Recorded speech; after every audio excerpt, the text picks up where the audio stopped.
I'm ostracized and traumatized by everything I'm not alright. I'm lost inside, and anything I say you better listen up closely. Mostly, I'm the one and only. Bring it home slowly. Hand your boy the trophy. Patience is holy moly. I got him hating on me like Michael hates.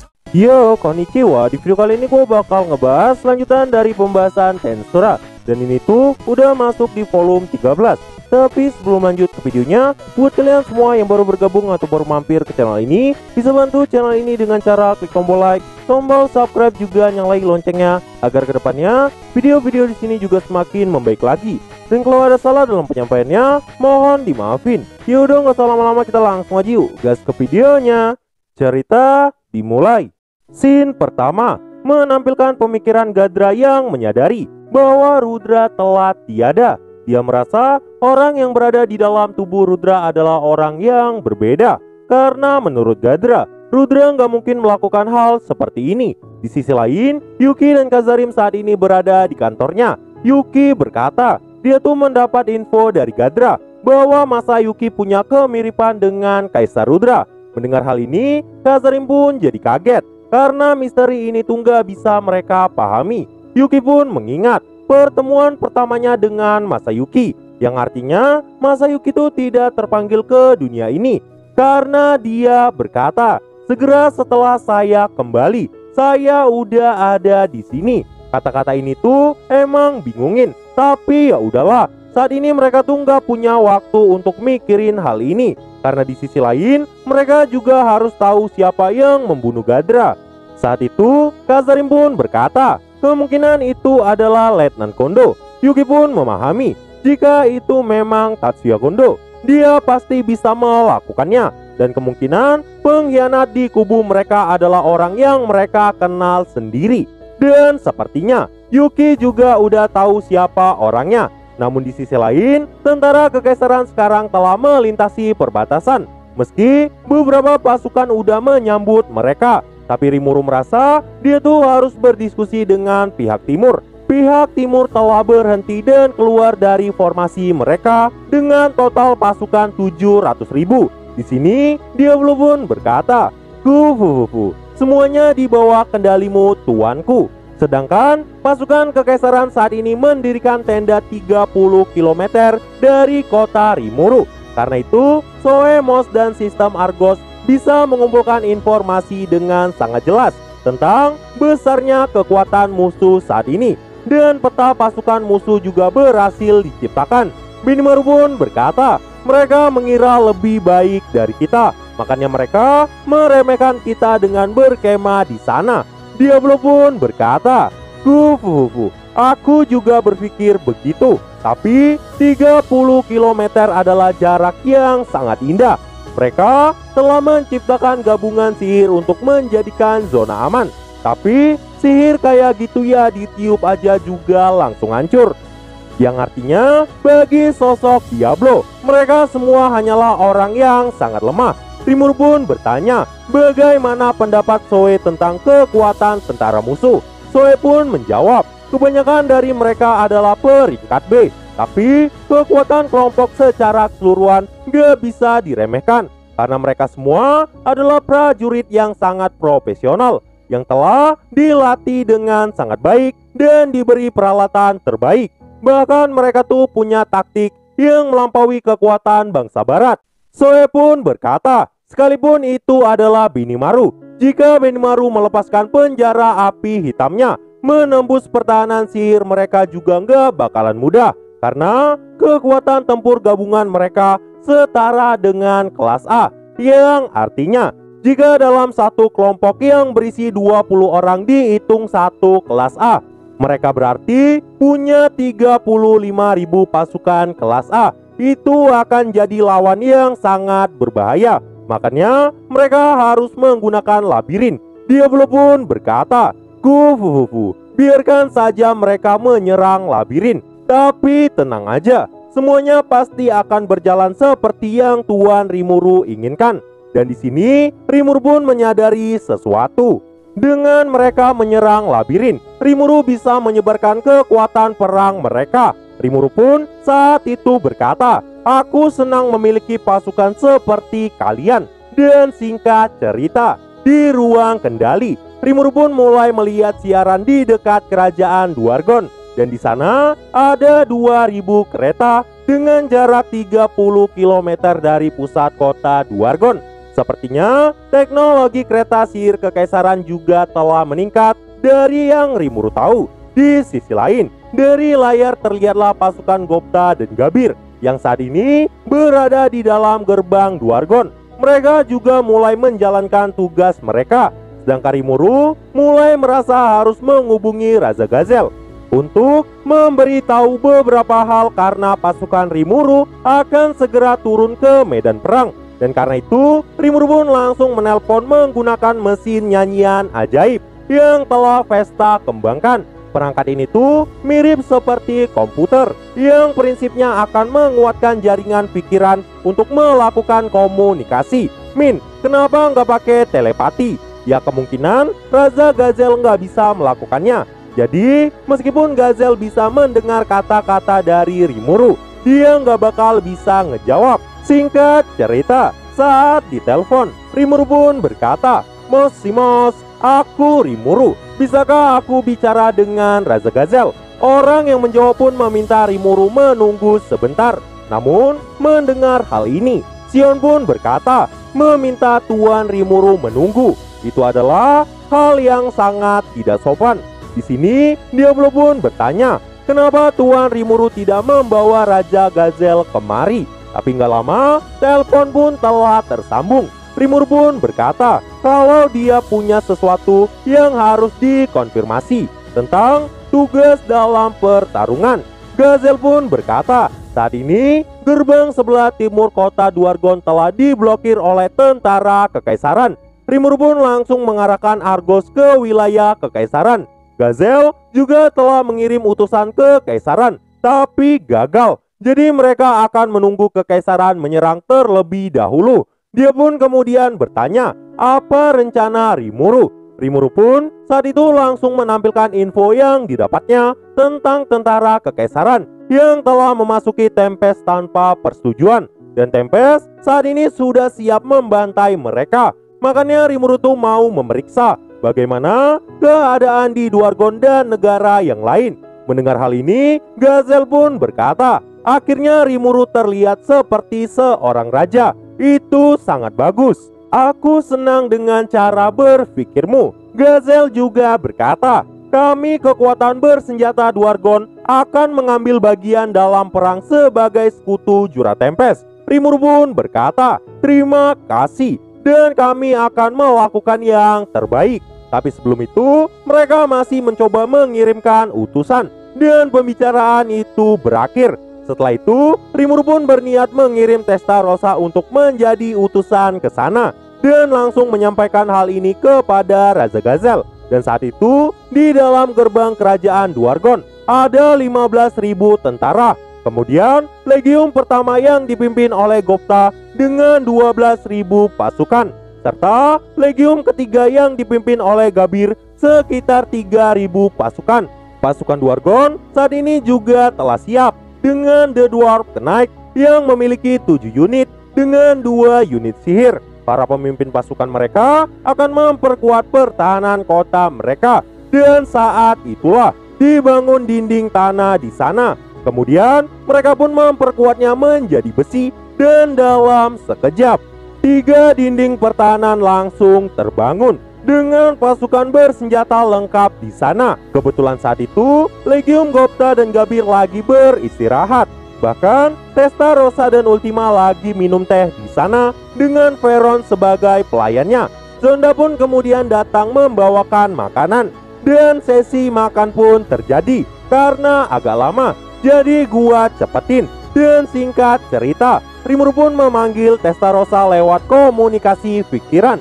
Testarossa pun saat itu langsung berlutut. Rimuru pun berkata, Testarossa akan menjadi utusan mereka untuk melakukan negosiasi. Dan Rimuru memberi Testarossa wewenang penuh untuk mewakilkan Rimuru. Dan Testarossa juga diberi izin menghubungi Rimuru. Testarossa pun tersenyum dan berkata, segalanya untuk keinginanmu tuanku. Rimuru juga berencana mengirim Gupta dan Gabir sebagai utusan yang menemani Testarossa. Rimuru pun bertanya apakah mereka akan baik-baik aja. Testarossa berkata, "Tuanku, tenang aja, akan kutunjukkan pada mereka apa akibatnya menentang Tuan Raja Iblis Rimuru." Dan saat itu Testarossa dipenuhi niat membunuh. Bahkan Gabir yang merasakan ini sampai ketakutan dan mulai gemetar. Namun Gupta dengan polosnya berkata, "Tuan Rimuru, tenang aja, Testarossa punya banyak energi yang sangat mengesankan. Lagi pula aku pasti akan melindunginya." Astaga, si Gupta berlagak keren. Gupta juga berkata, sebagai kepala militer, dia akan bertanggung jawab melindungi para wanita lembut seperti Testarossa. Rimuru pun dalam hati berkata, "Selamat tinggal Gupta, kurasa inilah akhir hidupmu." Mendengar kata-kata dari Gupta, Testarossa pun mulai kesal. Tapi meskipun begitu, dia tuh nggak membenci sikap si Gupta. Tapi Testarossa berjanji, dia tuh nggak akan nutupin sifat kejamnya. Dan saat itu juga Rimuru pun meminta Rangga untuk ikut menjadi pengawal Testarossa. Dan akhirnya Rimuru berkata, "Kalian tidak boleh mati dan semoga berhasil." Semuanya pun mengangguk mematuhi perintah Rimuru. Dan setelah jaringan komunikasi terputus, pasukan Monster Tempest langsung bergerak saat itu juga. Di sini Rimuru pun sangat yakin kepada Testarossa karena Testarossa bisa diandalkannya. Tapi Rimuru juga takut Testarossa memusnahkan seluruh tentara kekaisaran. Rimuru juga udah minta Rangga untuk segera berangkat. Namun Rangga sepertinya sedih karena dia jauh dari Rimuru. Rimuru pun berkata Rangga pasti akan sangat membantu dirinya jika pergi ke sana. Mendengar hal ini, Rangga pun jadi sangat semangat.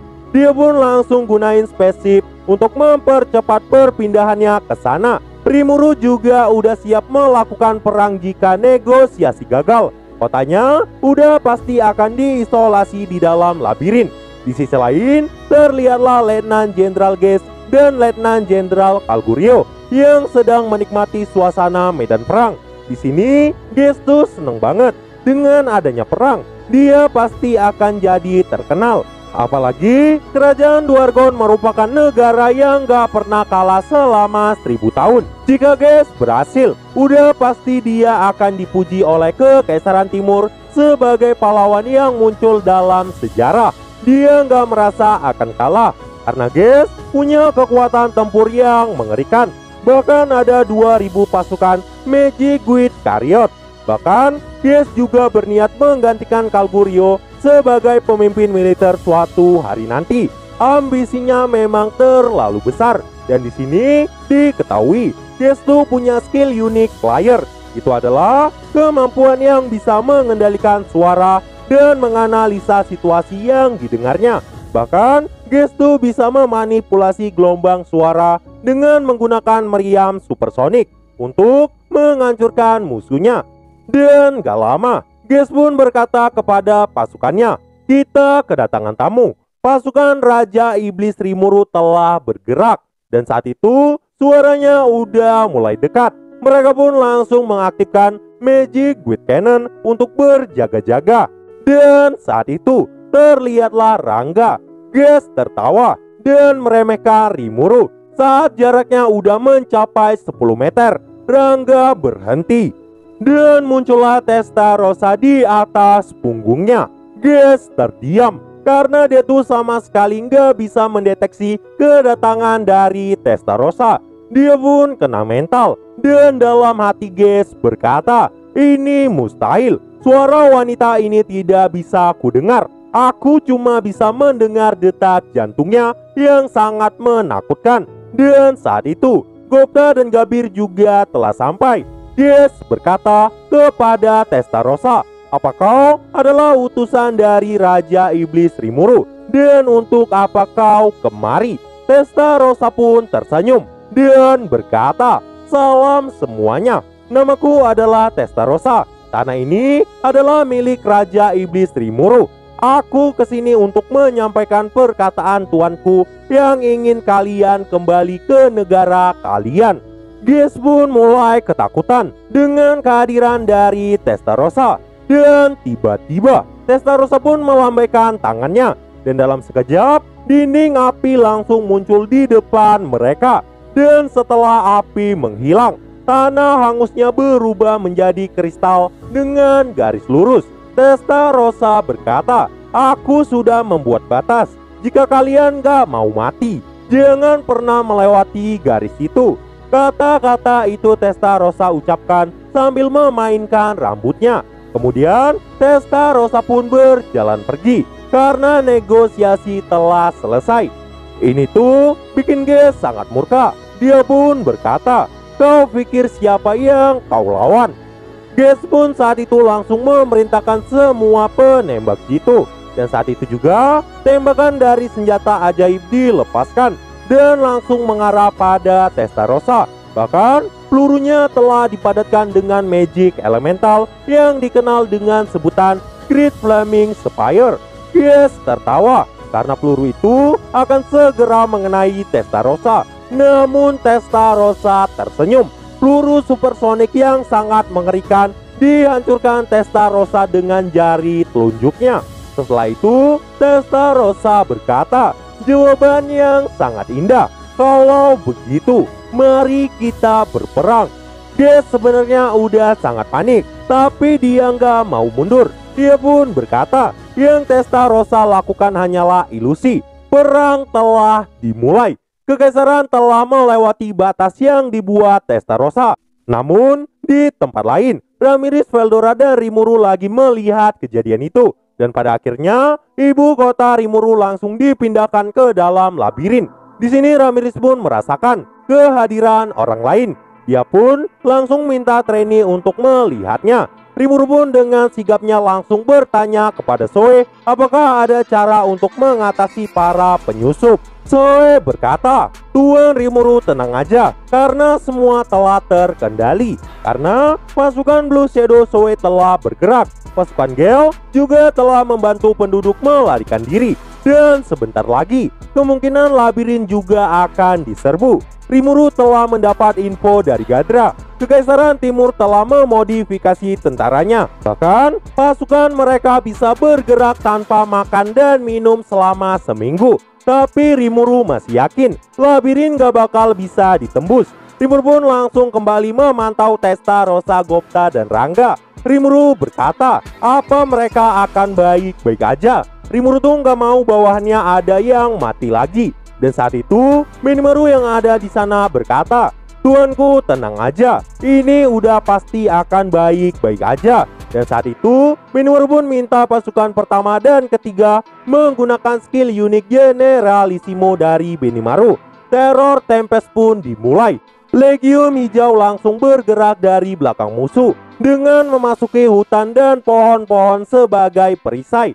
Dan ketika ada peluang, mereka akan menyerang. Kemudian pasukan gerilya yang dipimpin oleh Gabir semuanya terbang di udara. Mereka bertugas menyerang kereta sihir pasukan musuh dari udara. Tapi ternyata musuh itu juga suka berperang di udara. Di sisi lain, pasukan Legium Hijau telah berhasil mendekati pihak musuh. Namun sepertinya musuh belum menyadari pasukan Wolf Rider. Tapi ternyata tidak begitu. Rafael pun berkata, pasukan Wolf Rider telah diketahui. Rimuru pun langsung ngasih tahu ke Benimaru dan Benimaru langsung memberi perintah. Dan saat itu juga 20 sinar mengerikan langsung melesat. Di sini Gupta mulai sadar Testarossa jauh lebih mengerikan dari perkiraannya. Bahkan saat ini Testarossa tuh masih duduk santai menyamping di atas punggung Rangga sambil memainkan rambutnya. Itu terlihat sangat cantik. Dan seperti yang gua bilang tadi, saat 20 peluru tembakan dilepaskan, Gupta pun langsung menggunakan gerakan Shadow dan Benimaru meminta mereka semua masuk ke dalam bayangan. Tanpa jeda sedikit pun, pasukan Wolf Rider langsung menghilang. Dan saat itu juga hujan peluru mengerikan memenuhi tempat itu, bahkan menyebabkan 21 putaran badai mengerikan dengan kekuatan penghancur. Rafael pun mengungkapkan kata-kata lewat ilmu fisika, tapi Rimuru nggak mengerti. Makanya Neng Rafael pun jelasin lagi. Simpelnya, serangan mereka itu bahkan bisa menghancurkan gerbang kerajaan Dwargon. Rimuru pun jadi khawatir dengan pasukan Gupta karena tanah di sana bahkan telah hancur dan dipenuhi api hitam. Ledakan juga telah menciptakan badai yang mencapai puluhan meter di sana. Namun, berkat perintah Benimaru, semua pasukan Gupta masih selamat. Gupta juga agak kaget karena gelombang kejutnya bahkan sampai menyenggol ruang bayangan. Mereka pun mengucapkan terima kasih pada Benimaru. Rimuru penasaran sama Testarossa, tapi sepertinya iblis kayak Testarossa nggak mungkin terluka. Jadi Rimuru nggak khawatir. Nah, jadi itulah untuk pembahasan kali ini. Dan tunggu video-video gue selanjutnya, dan see you. I said you better watch what you're doing, 'cause I ain't gonna stop when I'm moving. I'm headed to the top, I'ma do it. I'm headed to the top, I'ma prove it. And baby girl, I like what you do.